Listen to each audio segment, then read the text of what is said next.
Alright, welcome to episode 12. Now, that's crazy, we made it episode 12. Of History Rewritten. Last time we saw independence for all of these states across the Silk Road steppe area. And we've now got lots of East Asian countries, so that's a big step for the world. Britain looks pretty terrifying now, and the rest of the world's basically the same. So, we're going to be starting off down here in Iberia, where there's a big border dispute. It's been here ever since these countries got independence, and the Green Team, the Granadan one, is finally going to resolve it by declaring war on Morocco. Now, as you can see, Morocco has 3 major cities in their home territory. This isn't really that. I mean, it is because they started off with it. However, it's kind of Spanish. So, anyway, the Granadan country has an awful lot more major cities. They have more trade with Mediterranean nations, and kind of more friends with these nations in Iberia. I still have a cough. I think it's getting better though. I think. So the Granadan country is going to start this invasion, and almost instantly they take this colony of sorts. And yeah, it just goes on a bit like that. They take the colony, and that's all they really wanted. They could theoretically just keep on invading into Morocco. They take this bit, just continue into the interior of the country, like all this, take this coastal area, and Morocco's just like, hey, give us peace. We're done fighting this war. We don't want to fight you anymore. And Granada kind of just did that for fun because they don't like the Moroccans at all. But the Moroccans would do the same anyway. It's just hate in this area. So Morocco has lost some of its territory and 25% of its major cities, so that's not good. But the borders down here look better, so that's nice. Anyway, now we're moving up to Britain. Britain, last time, fell apart into loads of tiny little pieces, and we're going to be continuing with these tiny little pieces of Britain this time. So what am I going to do now? Right, this grey country up here in Scotland, I'll be invading into this Yorkshire sort of one. This is Yorkshire. So they start an invasion into the northern bit, and they quickly start pushing into this area. They took lots of the coast, and they push down to the Humber River. However, they do not manage to take the capital, and they only take that bit of land in the north. However, it's not all good for them, as even though they annex this territory, another country is going to join in the war against them, that being this green one. I don't actually remember which colour the green country was. Give me a sec, sorry. Oh, yeah. Green to 35, that's what I have written down for this. 35. That's about right. As these guys start the invasion into the west, the Scottish nation, so they push up here and manage to separate the capital. However, doesn't go perfectly, as more forces from the south push up here, and they lose lots of their stuff. However, they still manage to push into this area, so they end up annexing all of this stuff over here. But that's not it for the grey Scottish nation, as the blue one to the north is also going to start its invasion. So, was it really that profitable for them? No, not at all. Galloway is a lot bigger, and their capital is taken by this dark blue Scottish nation, who I also don't know the colour for. 60. There we go. So they managed to capture that, and their territory now extends slightly more into this area. I'd say the city probably is a major city. It's like some of these capitals aren't important at all. They're just like random dots of stuff. Well, it's more like they're just towns that got elected into being made into a major city, but aren't really a major city on the scale of this. down in the south we have this dark blue one going to war with the lighter blue one. So they managed to push up down into this southern area. And also around here by the Pink Nation. So they just take a few states, counties I suppose. And we also see this lighter blue, that's not, Lilac Nation invade into the lighter blue nation over here in the north and in the west. So they're becoming quite strong. And finally, I think, just to end off Britain for today, we have this grey nation down here declaring war on the red one in the south. However, there's somebody out here who really hates the grey nation, because although this grey nation does make some really good advancements into the red nation, and they nearly capture the capital, the red nation ends up being funded, and population arrives from Cornwall, and also kind of Brittany a bit. No, probably just Cornwall, but it's enough to get Britain to be able to push back the grey nation. Maybe also because there's people pushing from the western side, and now the red nation is slightly bigger, so that's cool. It's like our third nation gone now. A lot of nations are going to disappear in Britain, if you didn't realise. And there you go. Right, so Britain looks slightly different now. Over here in Estonia, the Estonian nation is having a bit of a problem, because the country is run by like a circle of druids basically. There's some druids who just control goes on, and there's still the nobility from back in the day when the nobles actually ran this area, and they're a bit annoyed that, you know, all their power and all the estates they owned and controlled and stuff just been whisked away from by the druids, and for once in history the people are actually going to be following the monarchy. This literally never happens in history. I can't remember, I was trying to look for something. I'm not entirely sure what I'm looking for now.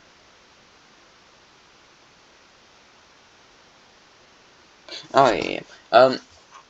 So actually finally we have a monarchist rebellion, as well as Finland joining in this war. Now Finland recently got independence.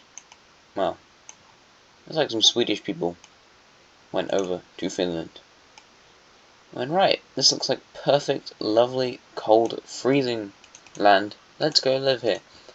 And Finland has been growing very slightly over the course of the most recent years. They're not very strong. Their main trading partner is Sweden, and that's pretty much their only trading partner. However, they're also going to join this war. So, as for where the rebellion is within Estonia, we see pockets of it around the major cities, because that's where the nobles hold the most power. You know, they supply the most stuff.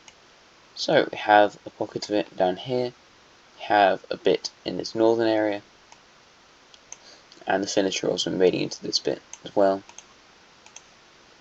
You know, they may be funding this rebellion a little bit, who knows. Also on the island of Ozil, down here, don't know how it's probably not pronounced Ozil, but it looks like it should be pronounced Ozen. Oh god.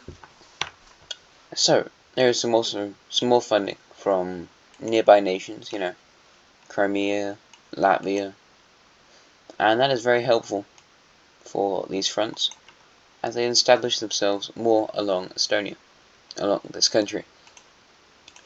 However, up here in the northern parts, by the islands in Estonia, the rebellion is purged, and they managed to push it back.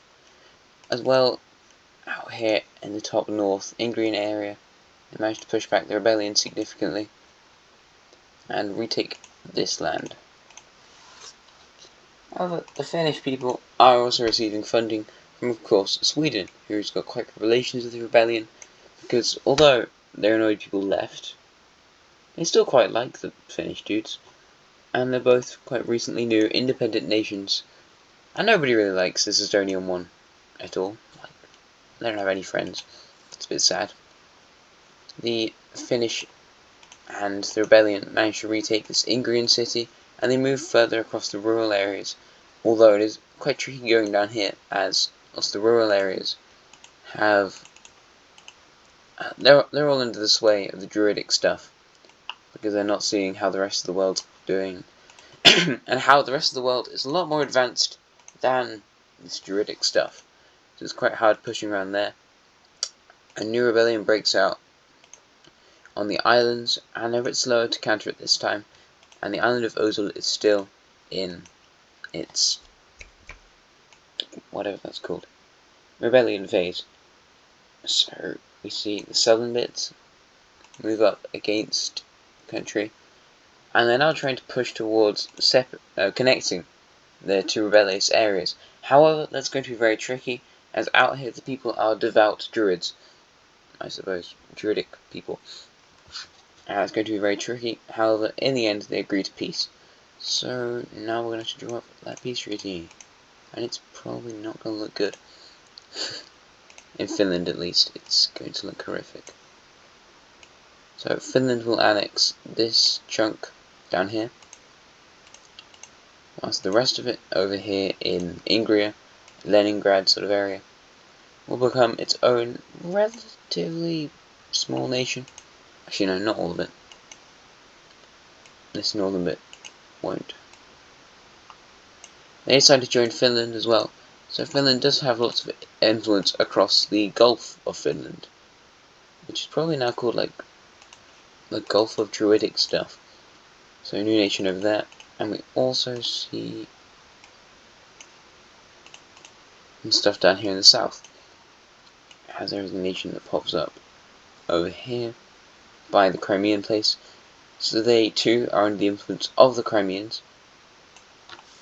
Might change the borders a bit, you know. They don't have to keep it the same as the territory they captured. So that's not amazing. Yeah, you know what. That looks alright. But Estonia really isn't very stable anymore at all. It's really falling apart now. And I don't think I really like how this looks. Yeah. You know, Estonia's falling apart. They lose more stuff. They go across lots of treaties, as lots of the barons and lords are unsure of what to do with this land. You know, it takes them a while to decide which side they want to join, and also to deal with druidic populations. There's probably rebellions going on each side of the countries. That's tolerable-ish. It's not great. Really not great. And finally, to end it all off, the capital area undergoes another rebellion. I'm gonna make this color thing and this. So they managed to retake the island of Ozul. However, Estonia doesn't stay as a stable nation, and quite quickly, you know, the Druidic people in the east actually rebel, as they don't want to be with the rest of what they call barbarians, although the Druidic Druids are much more barbaric, and in a way, they're just really not up to date with everyone else, and they do lots of pretty horrible things in the way of influencing the Druidic gods, like sacrificing your family and stuff. It's getting pretty dark. So yeah, they don't want to be the rest of Estonia, and a breakaway happens in the eastern part. So yeah, we see it look like this. So Estonia will live on within the eastern area, where they're kind of happy, I suppose. And now we have a new state popping up around here. What color are we going to make it? I don't know. Brown. That's alright. So as you can see, the old Estonian state is now without a capital city. So we're going to have to give them one of those, although they probably don't need one yet. You know, they're kind of all just scattered. There wasn't really any major urban areas in this area anyway, and I don't think anyone really feels the need to make one. Maybe they have like a big meeting place. All the druids gather. This country is getting weird. This is turning into like D&D now. Yeah. What was it? Mithranor. That was the elven place, according to D&D lore. This is where they gather, right in the heart of their country. So, Orange Team's capital is over here, and the Blue Team's capital is right by their Crimean friends. There you go. And that's what it looks like. One last thing actually, Brown Team are going to be moving their capital from Estonia, this is still Estonia, to Ozil, I mean. So this becomes just a major city, and this will become their capital city, as Ozil was the place of the main rebellion, and they feel like they want to be further away from all this weird, fanatic, druidic stuff. So, yeah, pretty hard to siege that now. Some more countries in Estonia. And we could see this region becoming quite interesting. You know, Eastern Europe is a very interesting place. I feel like in history, there was a point just before Western Europe did a load of stuff, where Eastern Europe was full of really strong countries. However, we do not have this at this point. You know, I suppose we potentially could. It's like the yellow team came back, and the blue team attacked places that it was friends with, and the sludge team came back, but, you know, what's the likelihood of any of that stuff actually happening? Speaking of strong countries in the east, however, the red team, they're annoyed. There's some people within the country who are saying, you know, we've not participated in any wars for ages, we're rubbish, and like, it's just a whole facade. There's people in other countries who are also following this, and although, you know, contact between countries' leaders it's pretty strong, I would say, but it's not as great as today. The red team does receive word that lots of leaders think they're just really out of touch with the rest of the world and not very strong. So the red team is going to prove that against them by invading one of their neighbours. So, you know, they're not going to invade Africa, because that means all of North Africa, except for Morocco. Orange team they're friends with, they could potentially invade the Somalian one, but that's very far away and would rebel. Iran, it's not really worth it. Green team, it's not really worth it. The green team's got a few friends around here. The brown team's going to take ages. Crimea is going to be really difficult. Blue team's kind of the friend, but Istanbul, it's like money, actually what colour was Istanbul? It's a very good question. Yellow to 40 is what I've got it marked down as. I think you can see it when I get all the colours up. That's about right. So they're going to be invading Istanbul. Not actually, yeah. We'll see what happens, however, because the red team might just completely fail this war and be really sad. You know, this is in fact its own sea. I didn't know about that. It's kind of funny. Also, the yellow team doesn't own this island. Don't worry. Yes, the red team troops make a surprise invasion into this country, although it's not entirely a surprise, but these guys really weren't expecting it. They head straight for Istanbul, and they also pass through the southern area, but to a much lesser extent. So the red team captures that, they go on the south to take this island, and finally they come up to the gates of Istanbul. Meanwhile, they expand into the southern areas down here, and I mean, it's really not going good. People are fleeing into the heartlands, this Bulgarian area, like the more rural bits. You've got urban stuff around here. All of this is very rural. So the nobles begin to flee as Istanbul is easily captured. People are terrified. The red team continues their push. They capture this city, go through Thrace. Then they separate the country by partitioning it with this. Then they go to the northern bit, capture that, and finally take the south. This is just being brutal. It's probably one of the worst moments in Istanbul history. And yeah, I suppose now we can look at the peace treaty. No. Damn it. Damn it, John. Maybe you're right. That's funny. Sorry, that was completely random. So, Istanbul will be allowed to keep its capital, however the Red Team will be annexing the rest of its Turkish holdings. Because, you know, they're nice like that. They're only taking this stuff.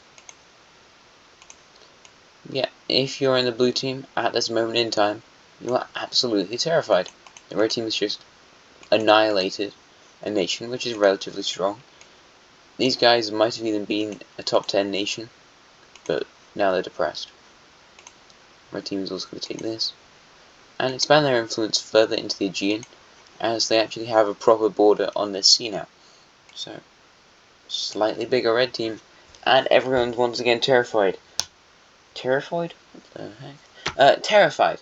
The Green Team put small troops along their border, which, luckily for them, doesn't have many major cities. You know, they have this one down here, but now most of the major cities are up here. Anyway, speaking of the Green Team, they managed to get away from dealing with the repercussions of, you know, all of this stuff quite quickly. You know, the people were like, oh, we want our independence. And the Green Team people were just like, alright, fine, don't hurt us. They just let them do what they want, which is why all these nations are pretty weak and unstable. However, the Green Team is going to be using some money that they extracted from, like, you owe us because we made you into a country. To expand further into, I want to say Turkmenistan, as well as, so we got Iran down here. Yeah, Turkmenistan. So they're looking slightly bigger now. Yeah, this bit's weird up here though, but cool Green Team, I suppose. Actually, they're going to do more expansion up north into this area. Will any of the other Green Teams do expansion out here in the steppes? Absolutely not. No, they're too busy falling apart. Lots of people are immigrating back to the Green Team. They're like, it was fun when we were actually part of the Green Team. So there's people returning to this dictatorship just because life out here in the steppes is so dramatically hard and less developed. Now what's going on in the Green Team, who's been here for thousands of years? Probably not thousands. Where? Nah. Yeah, I destroyed their border. For a minute they owned all of North Asia. So that's funny. Anyway, slightly bigger Green Team now. Now going over to East Asia. I did say I was going to change the colour of the Korean team, so now that it's dark red. I think I need to... Oh, no.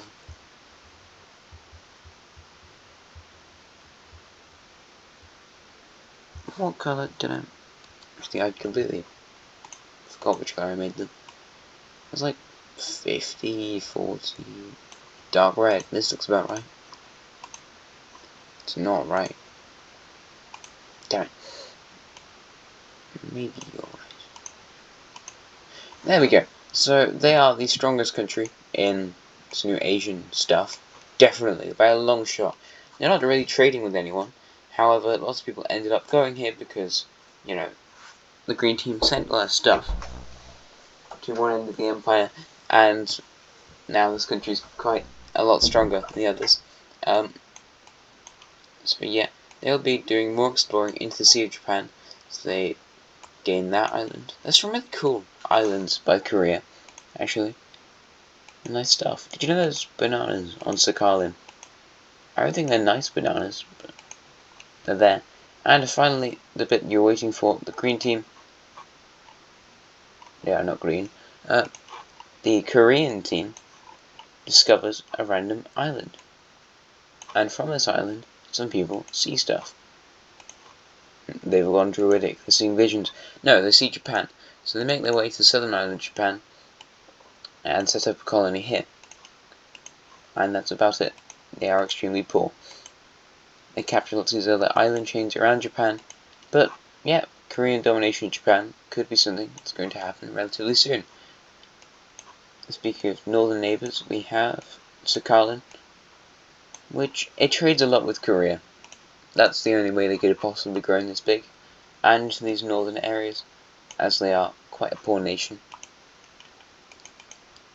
But, you know, well done, Green Team, I suppose. I don't know how they've managed to do this, really. I don't know what I'm talking about. Yet they expand further into Scotland, and also into this northern area around the far eastern area of Russia. This area was once an independent state. It was like the Far Eastern Republic. Can we bring that back? Like, what would it look like if Russia collapsed? Because you'd have Tuva, all the Caucasian places, the Kuban region, Siberia, probably all the subbits of Siberia, Ingria, Karelia. Like, there would be so many nations here. And then a load of them would just become Chinese puppets. Anyway, speaking of China, that transition was amazing. We see the Chinese countries who are meh. I mean, this one's probably stronger than the southern one, but they're both not really weak. Expanding further into their territory. So China's going to go further up this coast and arrive at the Beijing area and finally connect up with Korea, whilst the southern country is going to expand further into the interior of China. Pretty sure the Pearl River is around here. So they're probably following that. You don't want to go too far into the interior, because you know what's over here. Tibet. And Tibet is not fun. It's like that plateau, when you look at it on maps, it's like, why do you even live there? What's Lhasa like? I don't think I pronounced that right. But that's the capital of Tibet. Must be just really hellish living there. Also might change the colour of China. I'm not sure I like this, but there you go. China looks slightly stronger, and yeah, time for India to do something. Because this red country in India, they've annoyed the Indians, and finally India's just going to exterminate the nation.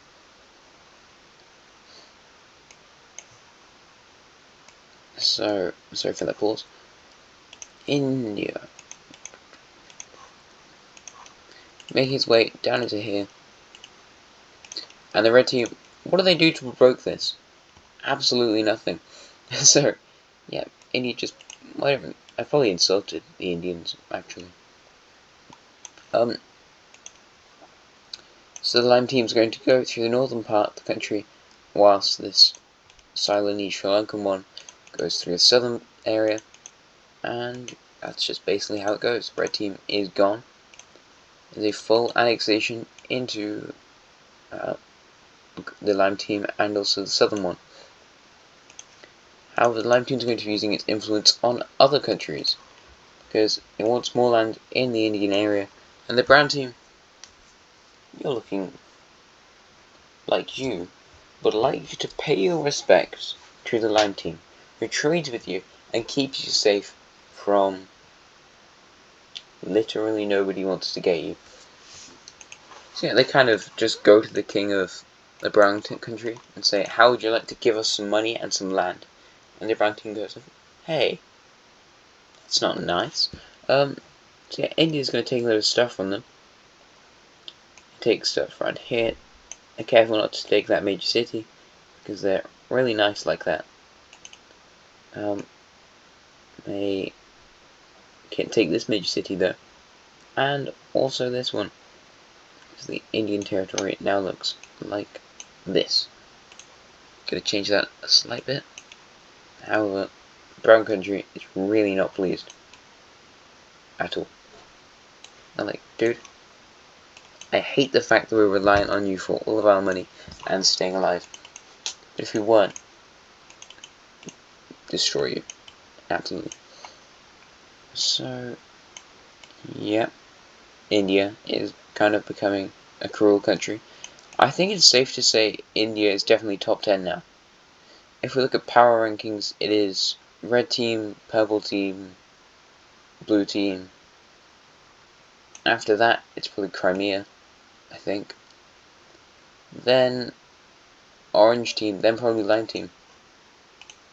You know, they are really big now and cover a lot of land, which is what being a big country entails. But so yeah, red team,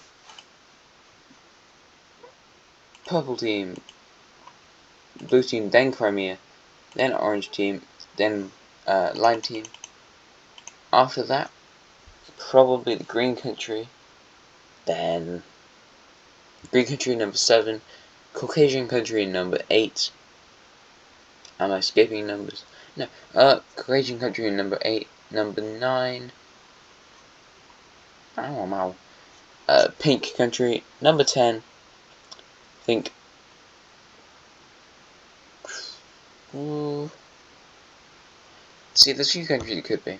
You could have had probably the dark blue one. It's dark blue or Grenada. One of those. But yeah, there's just a lot of poor countries. The Terracotta Nation would have been number 10 before. However, thanks to losing all their colonies, they are significantly weaker. Speaking of those colonies, the transitions in this video are crazy. Ended up in the ocean. Norway and Sweden will be expanding further into these territories.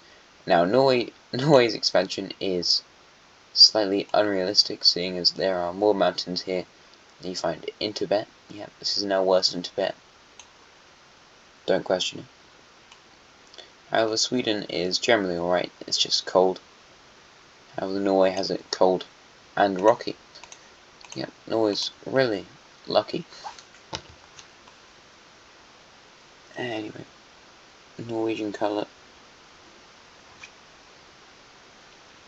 Orange. No, it's not orange. And dark grey. I should get down the colours for the other nations rebelled. Sorry. Where's Norway?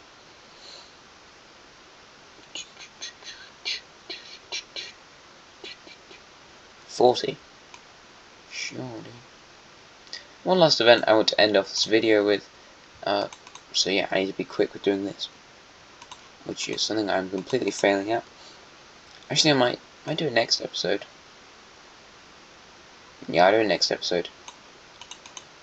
Keep you excited for something cool, and the formation of a new top 10 country, which is going to be very exciting. So yeah, we've got that happening next episode, which means you definitely like the video, subscribe to the channel, and I don't know, tell your friends about the channel. Tie them to a chair and force them to watch it. I like that idea. No, sorry. Don't do that to your friends. Anyway, Scandinavia is slightly more explored now. That's a very good idea. Thank you, me. Let's show the parts of the world that people actually know exist. So, yeah, their knowledge of the world isn't crazy. It's like, they know the Baltic coast, some of this, all those islands, around here, basically none of the Sahara. They've looked at it a bit and gone, well, it's sand for a very long time. Indian Ocean, they know some of that. Go around here, absolutely none of the Himalayas. Bit of East Asia. It's going to look quite weird because just how the countries are placed. Not really any north of the steppes. Slight bit though. Around this river, explored quite a lot into Russia and Finland, and that's effectively it. Is this going to be helpful?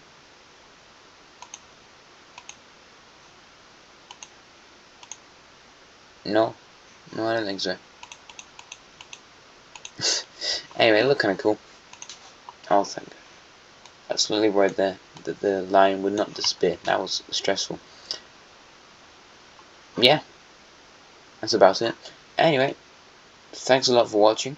As I said before, you should do all those things. Yeah.